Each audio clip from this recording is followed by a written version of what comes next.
Assalamualaikum.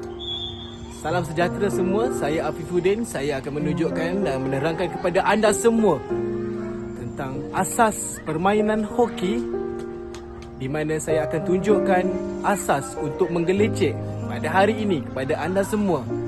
Ini adalah menggelecek yang paling asas yang boleh dicuba dilakukan untuk semua peringkat umur, termasuk ataupun terutamanya bagi sekolah rendah. Jom kita mulakan sekarang.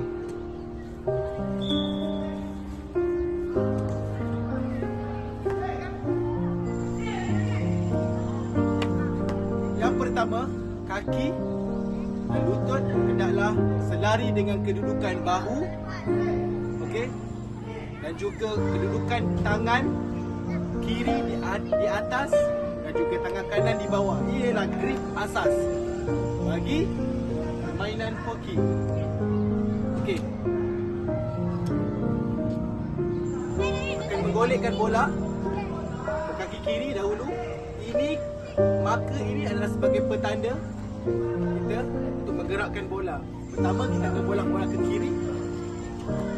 Okey, ini yang pertama. Ini yang kedua. Ini adalah pergerakan yang paling asas dalam dribble hoki. Jadi anda semua boleh ikut pergerakan ini, di mana postur badan anda menunduk sedikit.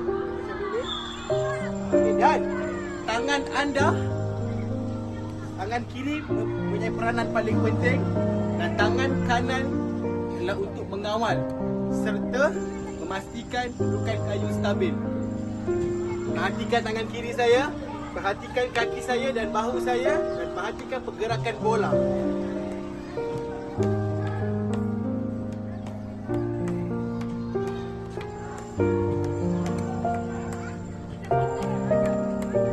Ini adalah dribble yang paling asas bagi permainan hoki, dan anda semua boleh cuba di rumah maupun di sekolah.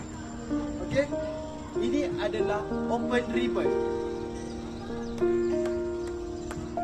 Dribble secara terbuka.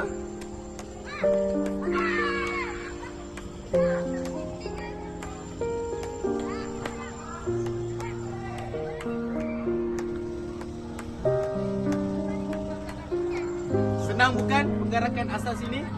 So, anda juga boleh cuba di rumah. Pertamanya, anda boleh cuba tanpa menggunakan bola. Pastikan kayu ini menjangkaui kedua-dua kaki anda seperti ini.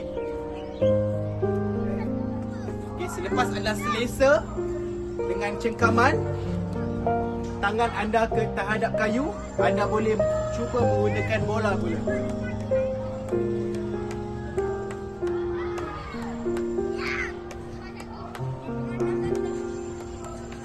Mudah bukan sukan hoki ini? Ialah sukan tercinta saya. Jadi, anda semua boleh cuba di rumah walaupun di mana-mana sahaja. Okey, janji ada kayu, ada bola, kita start main hoki hari ini. Terima kasih.